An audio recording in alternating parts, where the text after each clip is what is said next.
Roman കത്തോലിക്ക സഭയിൽ പരിശുദ്ധിയുടെ മാതൃകയും ഉറവിടവും മറിയമാണ് എന്ന് റോമൻ കത്തോലിക്ക സഭ പഠിപ്പിക്കുന്നുണ്ട്. പരിശുദ്ധ മറിയമേ തമ്പുരാൻ്റെ അമ്മേ എന്ന് ആരംഭിക്കുന്ന റോമാ മതക്കാരുടെ പ്രാർത്ഥനയിൽ മറിയത്തെ പരിശുദ്ധ എന്നാണ് അഭിസംബോധന ചെയ്യുന്നത്. യഥാർത്ഥ മറിയം, ചരിത്രത്തിലെ മറിയം പരിശുദ്ധിയുടെ ഉറവിടമല്ല എന്ന് നാം മനസ്സിലാക്കണം. ചരിത്രത്തിലെ മറിയം പരിശുദ്ധയാണെന്നോ പരിശുദ്ധിയുടെ മാതൃകയും ഉറവിടവുമാണെന്നോ ബൈബിളിൽ ഒരിടത്തും കാണുന്നില്ല. പരിശുദ്ധൻ എന്ന വിശേഷണം ദൈവത്തിന് മാത്രമുള്ളതാണ് എന്നാണ് ബൈബിൾ വ്യക്തമാക്കുന്നത്. നാം മറിയത്തിനെതിരായി പാപം ചെയ്യുന്നു എന്ന അഭിപ്രായം പലരും കേട്ടിട്ടുണ്ടാവും. എങ്കിൽ മനസ്സിലാക്കുക, നാം മറിയത്തിനെതിരായിട്ടല്ല പാപം ചെയ്യുന്നത്, മറിച്ച് ദൈവത്തിനെതിരായിട്ടാണ്.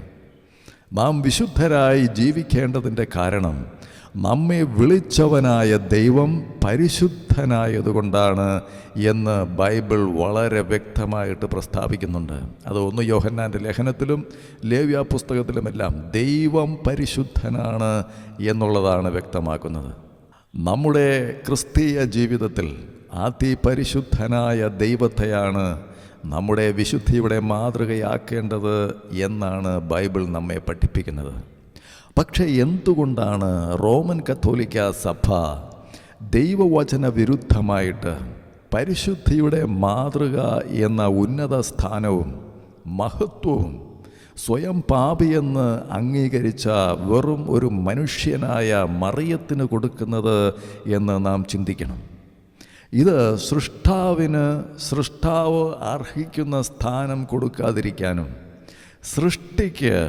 സൃഷ്ടി അർഹിക്കാത്ത സ്ഥാനം കൊടുക്കാനുമുള്ള ഒരു വലിയ ഗൂഢാലോചനയുടെ ഭാഗമാണ്, ശത്രുവിൻ്റെ ശ്രമമാണ് എന്നാണ് നാം മനസ്സിലാക്കേണ്ടത്. ഇത് വിഗ്രഹാരാധനയും മന്ത്രവാദവുമാണ്. ഇത് ദൈവഹിതത്തിന് തികച്ചും വിരുദ്ധമായ കാര്യമാണ്. കാരണം എൻ്റെ മഹത്വം ഞാൻ ആർക്കും കൊടുക്കുകയില്ല എന്ന് ബൈബിളിൽ ദൈവം പറയുന്നു. യെശയ്യാവിൻ്റെ പുസ്തകം 48-ാം അധ്യായത്തിൽ ദൈവം പറയുന്നു, എൻ്റെ മഹത്വം ഞാൻ ആർക്കും കൊടുക്കുകയില്ല.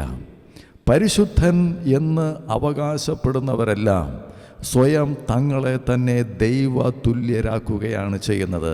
കാരണം ദൈവത്തെ പോലെ പരിശുദ്ധനായി മറ്റാരുമില്ല.